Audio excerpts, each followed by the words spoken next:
Convido o ilustríssimo senhor Alex Lucena, empreendedor em série, foi sócio e fundador da EduWeb, primeira startup da incubadora Gênesis da PUC-Rio e da Aferolab, maior empresa de educação corporativa no Brasil.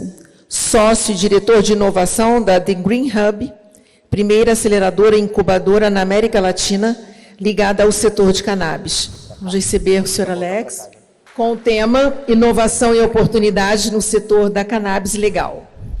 Bom, primeiro de tudo, super prazer estar aqui.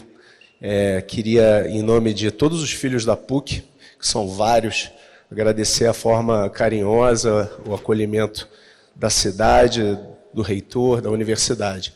Só vocês mesmo para juntar aqui uma nata de pessoas do design, da tecnologia e da saúde. Então, isso por si só já valeu o fim de semana para mim. Tinha gente que eu não vi um tempão, estou da PUC, e estamos aqui hoje. E pelo que tudo foi dito na parte da manhã e agora, e pelo que eu já pesquei, tem muita coisa que a gente pode contribuir, colaborar com vocês aqui em Vassouras. Então, esse é o meu primeiro ponto. Bom, eu, como filho da PUC raiz, e não é modo de dizer não, tá? Porque, como foi falado aí na apresentação, eu, junto com os meus irmãos e um grupo de amigos, em 1996, façam a conta aí, quanto tempo tem isso, nós inauguramos a primeira startup da incubadora do Gênesis, né, que é a nossa incubadora no Rio de Janeiro. E naquela ocasião a gente criou uma inovação. A gente criou uma empresa para fazer educação online. Uau, né? Inovação assim máxima, né? Mas pensa só, estou falando daquele tempo que a gente dava um clique no computador, ia no banheiro, voltava e a página estava aqui descendo ainda. Então a gente falar de transmitir educação através do computador era um desafio tecnológico na época. Os nossos primeiros projetos, a gente entregava um CD. Não sei quem se lembra que apertava, vinha aquela gavetinha, você botava um CD, e era assim que a gente trabalhava com os nossos clientes. Então, a gente é da velha guarda, e foram anos trabalhando na área de educação. Quando nós vendemos essa empresa, 20 anos depois, nós vendemos essa empresa para um grupo de investimento. No meu caso, eu fui morar no Canadá, continuei trabalhando com educação durante mais 3 anos, e voltei para dentro da PUC ali em 2013, 2014, e aí muito influenciado, né, pelas visões do meu pai, falou assim, educação meio que já deu o que tinha que dar em termos de inovação, vamos para a saúde agora. Então a gente, usando uma linguagem do momento, a gente pivotou da educação para a saúde, do e-learning para o e-health, que são coisas absolutamente que andam lado a lado, e hoje é um grande... Todas as apresentações você enxerga a educação dentro das apresentações de saúde. Então, saúde e educação são primas e irmãs atreladas umbilicalmente. Não dá para falar de uma coisa sem falar da outra. E aí, entrando aqui dentro da minha pauta, em 2017, por ali, eu estava nessa época trabalhando lá no MedLabs, a gente estava trabalhando com a Perinatal, estava trabalhando com a Redditor. Eu tinha sido convidado para ajudar a Redditor a criar a área de inovação deles. Eu recebi, de uma maneira aleatória, mas totalmente inesperada, um contato através do LinkedIn de um grupo do Colorado, uma empresa chamada CW Hemp, que é uma das maiores empresas hoje do mundo na área de cannabis medicinal. E estava com a minha esposa na hora, eu falei, Fernanda, eu estou achando que tem uma empresa de maconha querendo me contratar para trabalhar com eles. Não é possível. Eu falei, e foi efetivamente o que aconteceu. Quer dizer, eu, na minha leiguice, naquele momento ali, não tinha a visão e a dimensão do que se trata essa indústria que foi criada em torno de uma planta. Tá? Uma planta, que na rua se chama maconha, né, na ciência se chama cannabis sativa, ok? E eu vou dar a dimensão do que eu estou falando aqui para vocês. Então, eu me associei um pouquinho mais tarde a esses dois primos que tinham iniciado o que vem a ser a primeira e única, até onde a gente tem visão, aceleradora e incubadora de startups no setor da cannabis, ok? A gente está em São Paulo, um prédio bonito ali em Pinheiros, onde é o nosso espaço, na incubadora. E, como vocês vão ver aqui, a gente já tem uma trajetória que muito nos orgulha. Ao redor do mundo, que a gente conheça, só existem mais 4 aceleradoras desse tipo. Uma em Israel, uma no Canadá e 2 nos Estados Unidos. Aceleradoras e incubadoras tem de monte, mas eu digo nichada no setor da cannabis, que a gente tem a notícia, são 5. E uma delas é uma aceleradora genuinamente brasileira. Esses são os nossos investidores financeiros que vieram aportar na nossa visão, e o Ricardo Vilela Marino é talvez um dos caras mais, digamos assim, ricos mesmo do Brasil. Ele é presidente do Conselho do Banco Itaú, e a esposa dele, a Patrícia, ela é presidente de uma ONG chamada Humanitas 360. E por que eu chamo a atenção disso? Porque aqui eu tenho que abrir um parêntese. A planta cannabis, a maconha, ela recebeu, durante décadas e décadas, um bombardeio, uma demonização dela mesma. Tá?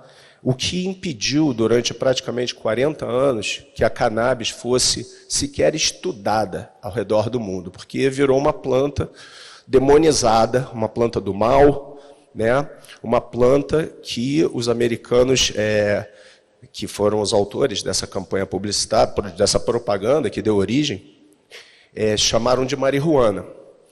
E a marihuana, ela foi intimamente ligada a preconceitos e questões raciais profundas, tá?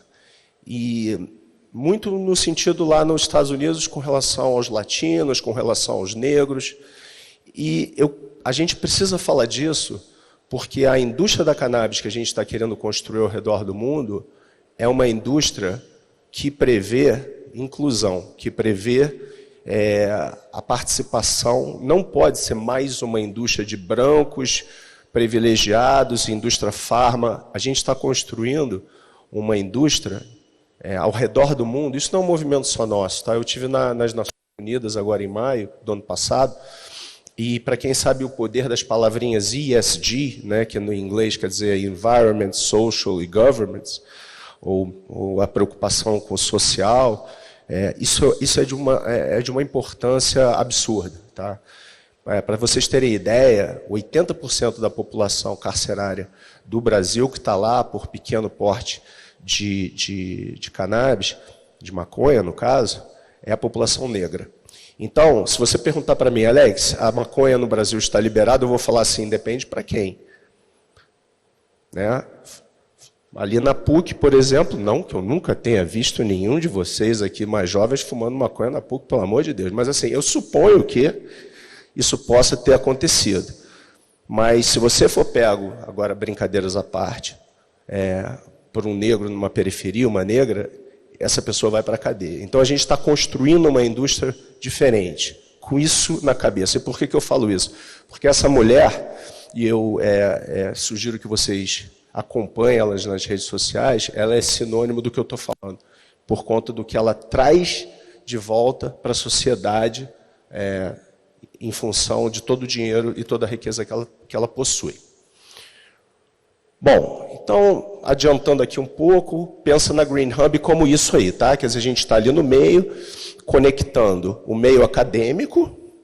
Ouvi dizer do reitor, na hora do almoço, que foi feito um evento aqui, quase que por acaso, por uma das alunas, e teve 700 pessoas dentro da universidade. Algumas universidades brasileiras já têm, através de autorização judicial, o direito de plantar e pesquisar em torno da planta, tá? A planta, para vocês terem noção, ela já foi catalogada a mais de 140 canabinoides. Os mais conhecidos são o CBD, todo mundo que fala em cannabis medicinal até virou sinônimo, né? Tomei meu CBD. O CBD é um canabinoide dos 140. E o THC, o tetrahidrocannabinoide, que é mais conhecido de todos, que é aquele que dá o efeito do barato, o efeito psicoativo. É um outro canabinoide. Além deles, existem mais de 138 canabinoides, tá? Que são as substâncias que, ao conectar com o nosso sistema nervoso, um sistema que foi descoberto na década de 60, em Israel, por um grupo de pesquisadores, inclusive a participação de pesquisadores brasileiros, que nós, dentro do nosso organismo, temos um sistema nervoso chamado sistema endocannabinoide. Então, a mágica se dá quando um canabinoide da planta conecta com o nosso sistema. Isso tem efeitos muito interessantes, como eu vou mostrar a seguir. Comprovação, diga-se de passagem, comprovação através de artigos científicos, que é uma das contrapartidas de muita resistência que existe, porque existem muitos tabus em torno desse tema ainda. Mas, se vocês ouvirem dizer que não tem artigo científico publicado, não é verdade. O próprio site da Green Hub tem catalogado centenas e centenas, e nos últimos 2 anos nunca se escreveu tanto artigo científico em torno dessa planta. Então, a gente faz essa conexão, né? As empresas, as startups, que eu vou falar em 1 minuto, e os investimentos. A gente faz essa roda rodar, esse ecossistema acontecer.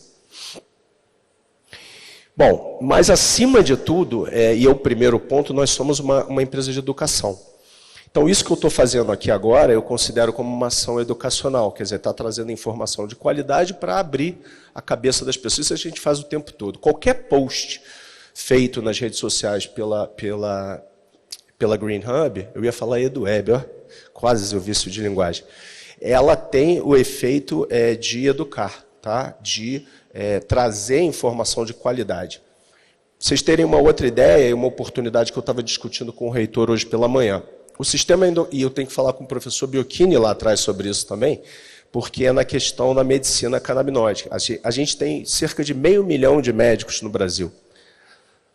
2.000 médicos apenas hoje prescrevem cannabis no Brasil. 499 mil médicos não têm essa informação ainda. Onde é que entra a oportunidade? Entra a oportunidade para a gente fazer, por exemplo, o que eu estava conversando mais cedo com a professora, que é um curso, tá? Trazendo cientistas, trazendo médicos, para esse entendimento disso que eu acabo de colocar para você de uma maneira profunda. Tá? E aí, está ali aquele jovem senhor ali, essa foi uma foto tirada na primeira versão do Cannabis Thinking, que é o principal evento hoje do setor, que nós realizamos em São Paulo, normalmente no mês de outubro.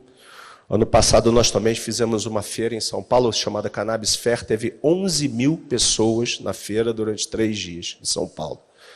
Então dá um pouco da dimensão do interesse. E ali o Fernando Henrique está falando sobre a necessidade de se regulamentar a cannabis no Brasil, que é um processo que também eu não vou me alongar aqui, a gente pode falar isso depois durante a sessão de perguntas. Bom, mas por que cannabis? Tá? E essa foto aí não é à toa, não. Tá? A planta, ela consegue contribuir para a biodiversidade, ela consegue contribuir para a indústria de, por exemplo, as cordas, isso está nos livros de história, as primeiras caravelas que vieram com Pedro Álvares de Carvalho para o Brasil foram feitas de cânhamo. Cânhamo é o primo irmão da cannabis sativa. Se você olhar para o cânhamo e olhar para a cannabis, para a planta sativa, é idêntico. A diferença é que o cânhamo é mais alto e com ele você consegue fazer cordas, tecido. Tá? É muito interessante, a diferença também que tem no cânhamo é porque o nível de THC no cânhamo é quase 0,03. Então, se você fumar cânhamo, você vai tossir a beça, mas só. Não vai te dar nenhum barato. Tá? Ele tem um efeito medicinal e tem um efeito industrial fantástico, por exemplo, nessa área da construção e da moda, no caso, bioplástico, combustíveis e a parte medicinal, que é a parte que eu vou me ater mas agora no final. Então, como eu disse, a gente é uma aceleradora, e eu não vou passar aqui, senão ia demorar um tempão, mas eu queria só dar um popurrí aqui para vocês terem ideia das possibilidades que é a indústria. Aí vocês estão olhando para a palavra indústria, tá? Então, na área da saúde, Saluer. Saluer é um aplicativo desenvolvido lá no LES, dentro do laboratório, que vai ser a nossa próxima startup, que ele acompanha a jornada do paciente que é usuário de CBD, tá? Desde o momento, porque você precisa acompanhar a dosagem. Isso, a gente está falando de fitoterápico, tá? Basicamente é isso. Outra coisa que eu vou deixar muito claro: cannabis não cura nada. Zero. Não existe cura através da cannabis. Existe melhoria absurda de qualidade de vida das pessoas que a usam, tá? Então, a Saluera ali é um software, tá? Então, a indústria do software. Portal C-Chat, quem não acompanha e quer se interessar pela indústria, passa a olhar. Esse é o principal portal de notícias do setor da cannabis no Brasil e na América Latina. Nós somos sócios do portal também. Na área da moda, Stamp bem bolado, moda com cânhamo. Passando aqui, sei lá, alimentos e bebidas, Chocorremp, uma empresa de Santa Catarina que está fazendo chocolate com infusão de terpenos de cannabis, que é aquele que dá o cheiro, que dá o gosto. Blue Hemp é uma empresa no Canadá. A gente lançou no ano passado um ketchup com cannabis, mas nesse caso sim, com bastante THC, inclusive. É feito para o uso recreativo e adulto, tá? A ideia é que o ketchup seja usado, seja vendido e comercializado nos eventos como shows e afins que vão acontecer esse ano lá no Canadá. Uma oportunidade incrível de mercado. Eu podia... Adua, último exemplo. A Adua é uma empresa ligada à Universidade de Viçosa, que é uma biotech concentrada na coisa mais importante que dá início a tudo, que é a semente, a genética da semente.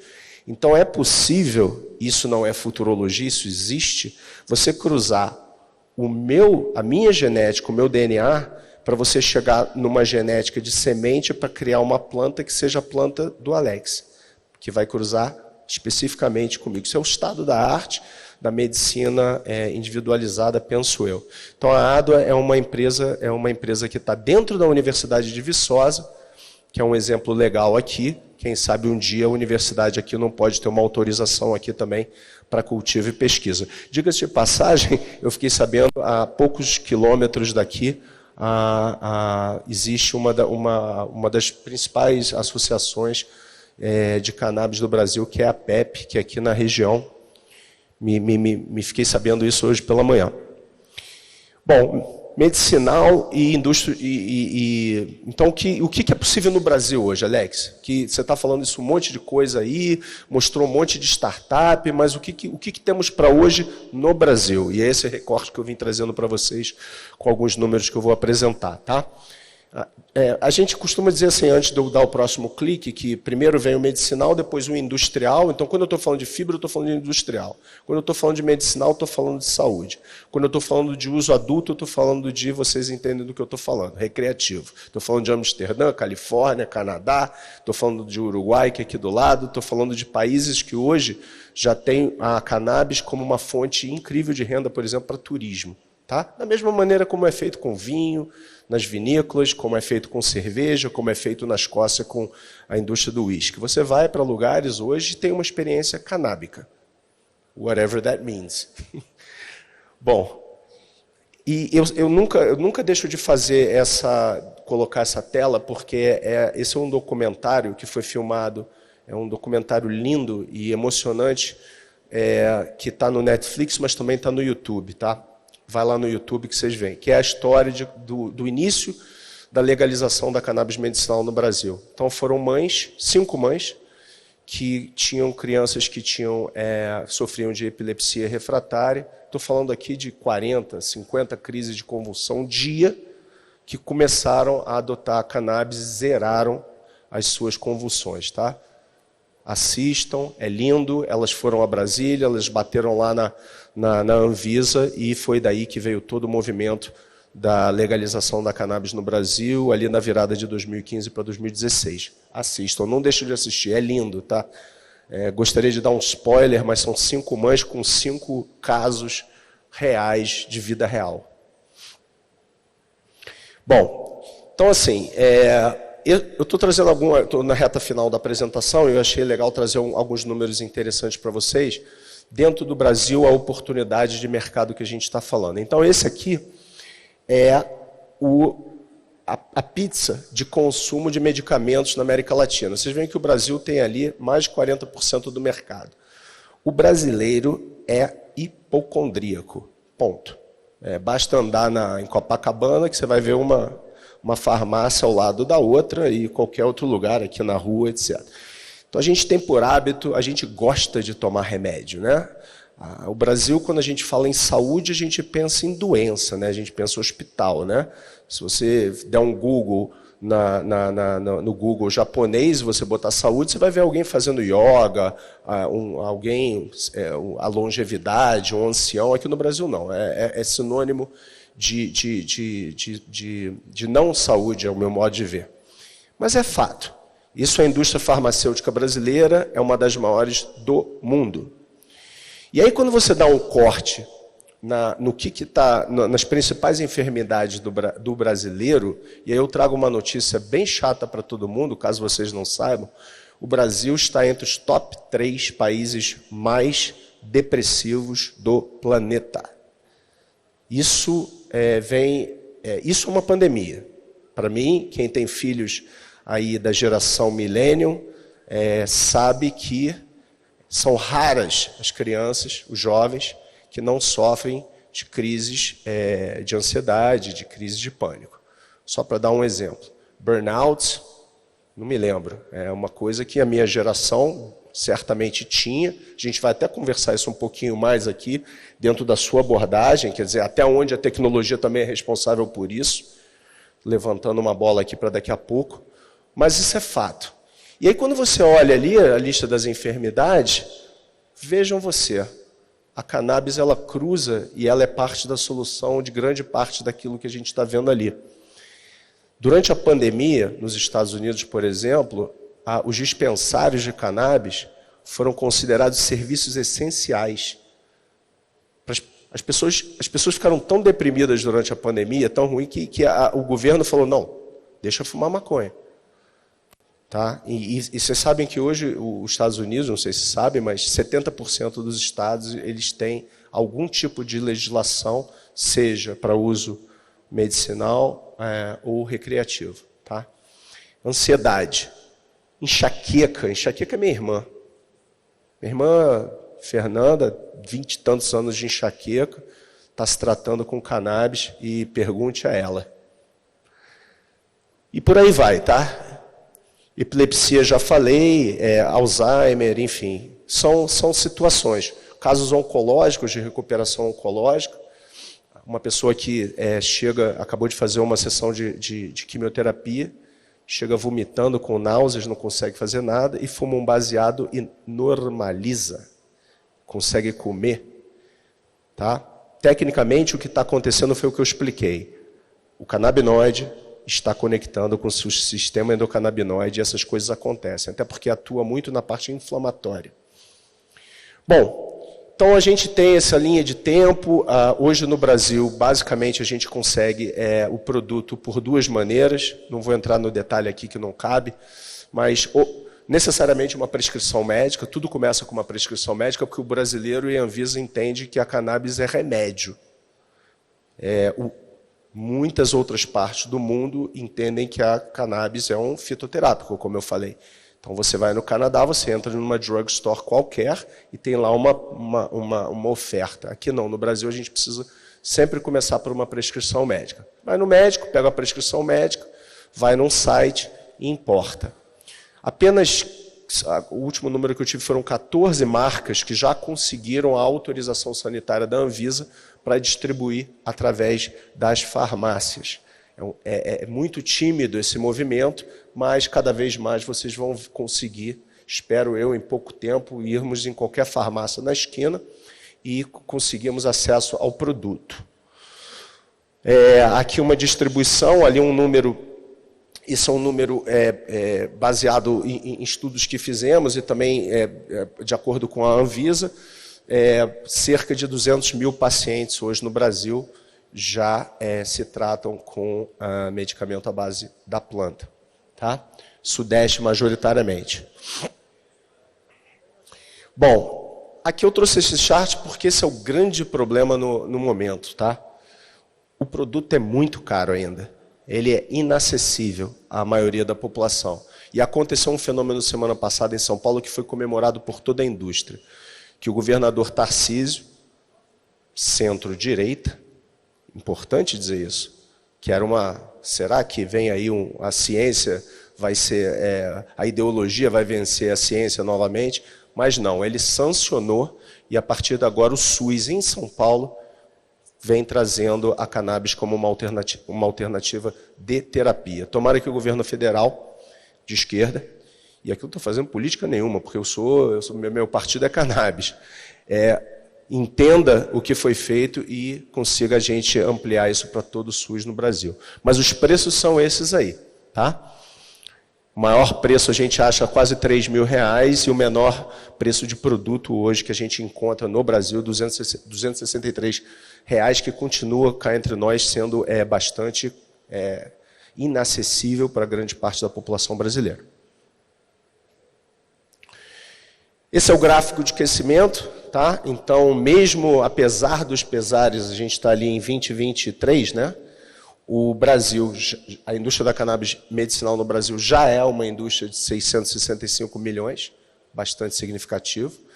Isso com tudo que a gente tem de dificuldade de entrave regulatório. Mas é isso. Como empreendedor bom, a gente está sempre começando.